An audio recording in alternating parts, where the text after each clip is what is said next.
ओम शांति शांति शांति। ओम। मित्रों, धर्म प्रेमी सज्जनों, आज हम सभी लोग देख रहे हैं कि सारा संसार, मानव जाति बहुत बड़ी बीमारी कोरोना से त्रस्त है और सर्वत्र इसके बचाव के उपाय खोजे जा रहे हैं। संसार के सारे वैज्ञानिक इसके इलाज के लिए प्रयासरत हैं और साथ साथ सभी डॉक्टर और पुलिस आदि कर्मचारी, हमारी सरकार भी और दानी सज्जन भी इसके निवारण के लिए तन मन धन से लगे हुए हैं। और ऐसी स्थिति में बहुत से सज्जन, बहुत से धार्मिक पुरुष, ईश्वर के भक्त अपना जीवन सार्थक कर रहे हैं कि जो इस बीमारी के निवारण में इलाज कर रहे हैं और सुरक्षा कर्मचारी आदि अपने सेवा के माध्यम से अपना जीवन धन्य कर रहे हैं। और साथ साथ हमारी सरकार भी इस रोग के निवारण में, लोगों के दुख को दूर करने में अहर्निश प्रयासरत है। और दानी सज्जन, आप देखें, बहुत से दानी सज्जन और साथ साथ फिल्म दुनिया के कलाकार, चाहे हीरो हों चाहे हीरोइन हों, इन्होंने दिल खोल करके दान दिया है। ऐसी मुसीबत की घड़ी में फिल्मी दुनिया के कलाकार, चाहे छोटा हो चाहे बड़ा हो, एक बार नहीं कई कई बार दान दे रहे हैं। ये सभी लोग अपने जीवन को धन्य कर रहे हैं। देखिए, एक वेद का मंत्र है, यस्तु सर्वाणि भूतानि आत्मनि एव अनुपश्यति सर्वभूतेषु च आत्मनं ततो न विचलिष्यति। कि जो सभी प्राणियों को आत्मवत देखता है और अपने को सभी प्राणियों में देखता है, निश्चित रूप से वह ईश्वर भक्त है, उसी का जीवन सफल होता है।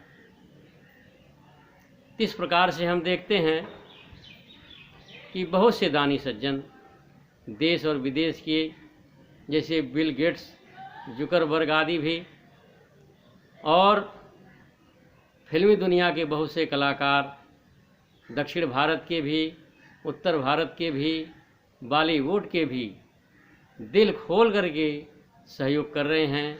और खिलाड़ी भी और यहाँ तक कि उद्योगपति भी, यानी जहाँ पर जो व्यक्ति है दिल खोल करके सहयोग कर रहा है। क्योंकि करोड़ों करोड़ों कर्मचारी, मजदूर आज बहुत ही लाचार हैं, बेबस हैं, दुखी हैं। उनका रोज़गार छीन गया, खाने के लाले पड़े हैं। लेकिन हमारी सरकार भी और ऐसे सज्जन लोग भी इसके निवारण में युद्ध स्तर पर प्रयासरत हैं। लेकिन हम देखते हैं कि इन सब लोगों में एक ऐसा वर्ग भी है जिनके पास अकूत धन है और सारा संसार इनकी शरण में आता है, शांति की खोज में, ज्ञान की खोज में, और तन मन धन से इनको अपना धन समर्पित करता है। ये कौन से लोग हैं? ये मठ मंदिर के लोग हैं। आप देखें, भारत में ऐसे ऐसे मंदिर हैं, ऐसे ऐसे मठ हैं, ऐसे ऐसे जगह हैं, ऐसे ऐसे दरगाह हैं जहाँ पर कितना धन आता है। आप देखें, केरल का पद्मनाभ मंदिर, इसमें कितना धन रखा हुआ है। अकेले पद्मनाभ मंदिर का सारा धन न मालूम भारत की कितनी समस्याओं को दूर कर सकता है। इसके अलावा आंध्र प्रदेश का बालाजी जो मंदिर है, राजस्थान के मंदिर हैं, और भी तिरुपति मंदिर हैं, उड़ीसा के मंदिर हैं, उज्जैन के मंदिर हैं, ओंकारेश्वर मंदिर है, और उत्तर प्रदेश में उत्तराखंड में जो बड़े बड़े मठ हैं, मंदिर हैं, और चारों जो धाम हैं शंकराचार्य के, आप सोचें, आप विचार करें, इनके पास कितना धन है। ये चाहें यदि ये परोपकार पर आ जाएं तो भारत का एक भी मजदूर दुखी न होगा, एक भी गरीब व्यक्ति भूख से पीड़ित नहीं होगा। आप देखिए, विचार करिए, और भारत के जो तथाकथित भगवान हैं, जैसे आसाराम बापू, मुरारी बापू, मुरारी बापू तो अपने को भगवान नहीं कहते, सचमुच में वे संत हैं। लेकिन ये रामपाल जी, राम रहीम, जय गुरुदेव और गायत्री परिवार के लोग, इसके अलावा आर्ट ऑफ लिविंग के लोग, इस्कान के लोग, ये जितने भी इस प्रकार की संस्थाएं हैं, आप सोचें, विचार करें कि इनके पास कितना धन है। इस्कान ऐसे ऐसे भव्य मंदिर बनवाता है। अमेरिका में कितना भव्य मंदिर इन्होंने बनाया है। नारायण स्वामी के लोग अक्षरधाम मंदिर बनाए हैं, कई जगहों पर अक्षरधाम मंदिर बनाए हैं। अरबों खरबों रुपया इन्होंने व्यय किया हुआ है, और कर रहे हैं, और करने का विचार भी है। इसके अलावा और भी जितने साधु संत हैं, भारत में प्रतिवर्ष एक साधु भगवान बन जाता है, और जैसे भगवान बनता है उसके पास अरबों खरबों रुपए भी आ जाते हैं। भारत की जनता अपने पसीने की कमाई, अपनी गाढ़ी कमाई अज्ञानतावश इनके चरणों में समर्पित कर देती है। यदि इन सभी साधु संतों का धन देखा जाए तो हम गिन भी नहीं सकते इनके पास कितना धन होगा। लेकिन आप देखिए, टीवी पर, यूट्यूब पर, अखबार, समाचार पत्रों में बराबर ये समाचार आता रहता है, इस फिल्म कलाकार ने इतना दान दिया, अक्षय कुमार जी ने 25 करोड़ दिया, फिर दिया, अमिताभ बच्चन जी ने इतना दान दिया, इतने लोगों को खाना खिला रहे हैं, शाहरुख खान ने इतना दान दिया, इतने लोगों को भोजन करा रहे हैं, और भी जितने भी कलाकार हैं, हीरोइनें हैं, दक्षिण भारत के कलाकार हैं, इन सब ने दिल खोल करके दान दिया है। हमारे उद्योगपति भी, अंबानी परिवार, हिंदुजा परिवार और अजीम प्रेम जी, जो भारत के सबसे बड़े दानी हैं, इन्होंने कितना दिल खोल करके दान दिया है। लेकिन मेरे मित्रों, आप गंभीरता से विचार करिए, क्यों नहीं ये समाचार पत्र वाले इस शंकराचार्यों के दानों की सूची प्रकट करते हैं? टीवी पर ये बार बार क्यों नहीं आता किस महाराज ने या इस संस्था ने इतना दान दिया, इस मठ से, इस मंदिर से इतना दान दिया गया, क्यों नहीं आता? जबकि इन फिल्मी कलाकारों से ज़्यादा, इन उद्योगपतियों से भी ज़्यादा धन जो है शिरडी के साईं मंदिर में है, तिरुपति जी मंदिर में है, बालाजी मंदिर में है, पद्मनाभ मंदिर में है, और जितने भी मठ मंदिर हैं, सभी मठों में अकूत पैसा भरा हुआ है। एक समय ऐसा था जब महमूद गजनवी आया था, और सोमनाथ मंदिर को क्यों लूटा था? सिर्फ इसलिए लूटा था कि सोमनाथ मंदिर में अकूत संपदा है। सैकड़ों घोड़ों पर, खच्चरों पर सोना चांदी लाद करके ले गया। तो आज भी उसी प्रकार से आज भी इन मठ मंदिरों में बहुत ज़्यादा पैसा है, लेकिन ये पैसा किस लिए है? क्यों नहीं ये धर्माचार्य लोग आज ऐसी विपत्ति में, जो सारा संसार त्राही त्राही मचा चिल्ला रहा है, हर व्यक्ति भयभीत है, हर व्यक्ति चिंतित है कि हम बचेंगे कि चले जाएंगे, सृष्टि का विनाश होगा कि बच जाएंगे। हर व्यक्ति आज चिंतित है, दुखी है, और करोड़ों मजदूर महीनों से बैठे हुए हैं, लेकिन दानियों के, सज्जनों के, कृपालु लोगों के सहयोग से उनको प्रतिदिन भोजन मिल रहा है। ये हमारे गुरुद्वारा, ये तो आज नहीं, ये शुरू से ही, जब से गुरु नानक देव जी ने जागरूक हुए तभी से इनका भंडारा चल रहा है। और ऐसी मिसाल इन्होंने पेश की है कि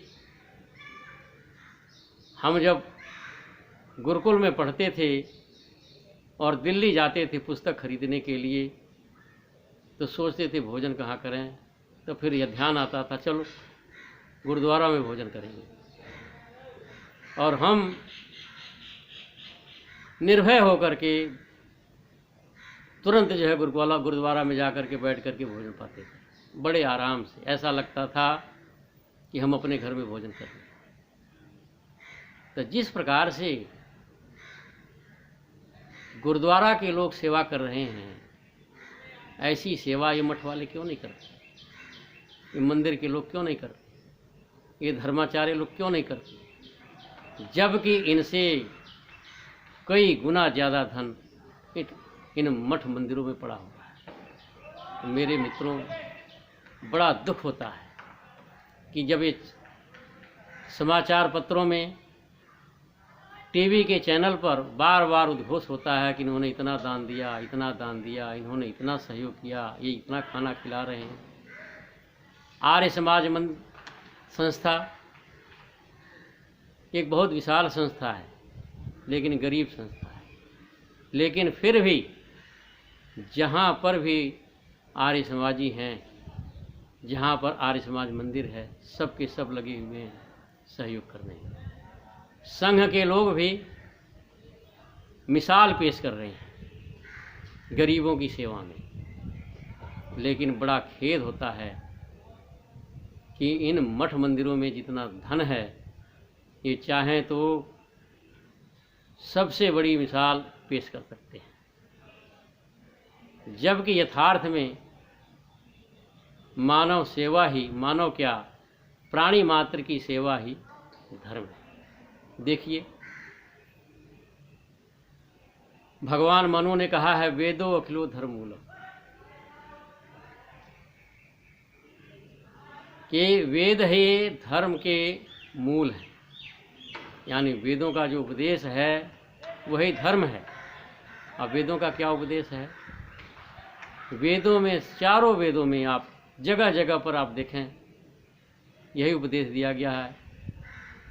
यस्तु सर्वाणि भूतानि आत्मनि एव अनुपश्यति सर्वभूतेषु च आत्मानं ततो न विचिकित्सति, कि जो सभी प्राणियों में अपने आप को देखता है और अपने में सभी प्राणियों को देखता है, तो निश्चित रूप से निर्भय होता है, वह ईश्वर भक्त होता है। और देखें, वेद पढ़ने वाला परमात्मा से क्या प्रार्थना करता है?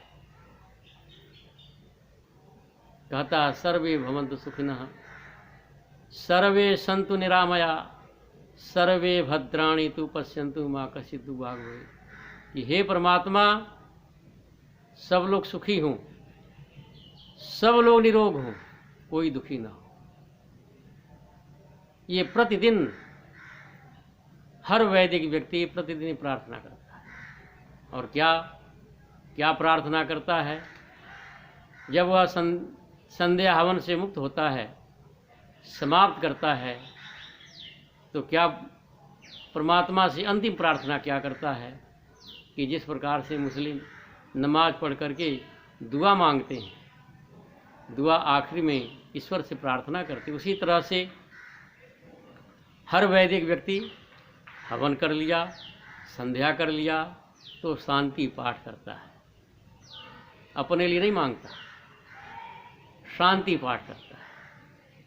अब उसकी शांति पाठ बेमिसाल है। क्या कहता है? ओम द्यहुः शांतिरंतरिक्षम शांति, पृथ्वी शांति। इस तरह से शांति पाठ के माध्यम से प्रार्थना करता है, परमात्मा इस पृथ्वी पर शांति हो, देवलोक में शांति हो, अंतरिक्ष में शांति हो, ये वनस्पतियाँ मुझे शांति प्रदान करें, ये औषधियाँ मुझे शांति प्रदान करें, मैं सर्वत्र शांति देखूं।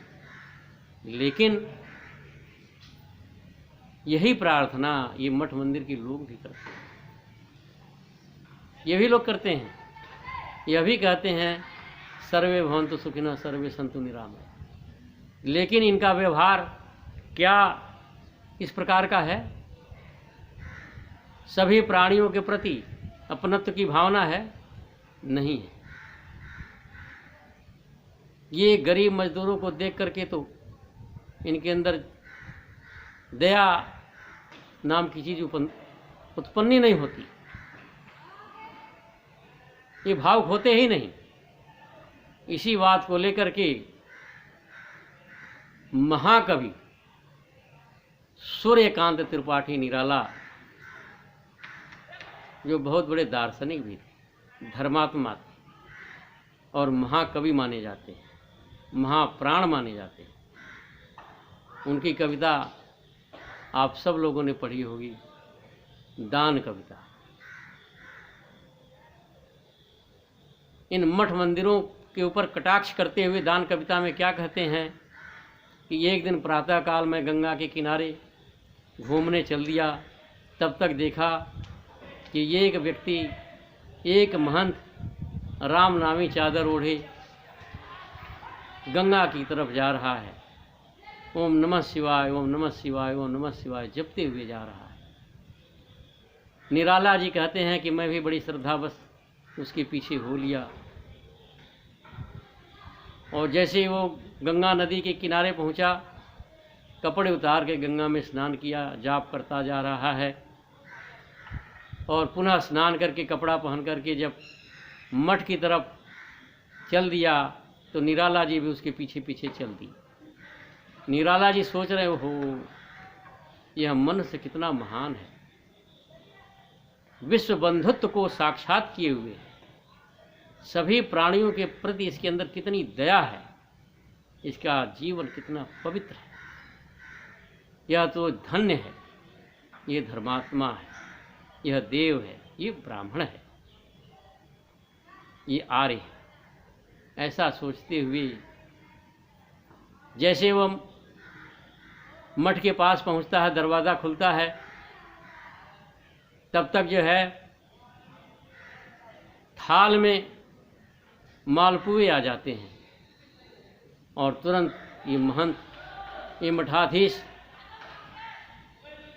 एक आवाज़ लगाता है, तमाम बंदर आ जाते हैं, ये मालपुए उनको फेंकता है, बंदर ले ले करके खाते हैं।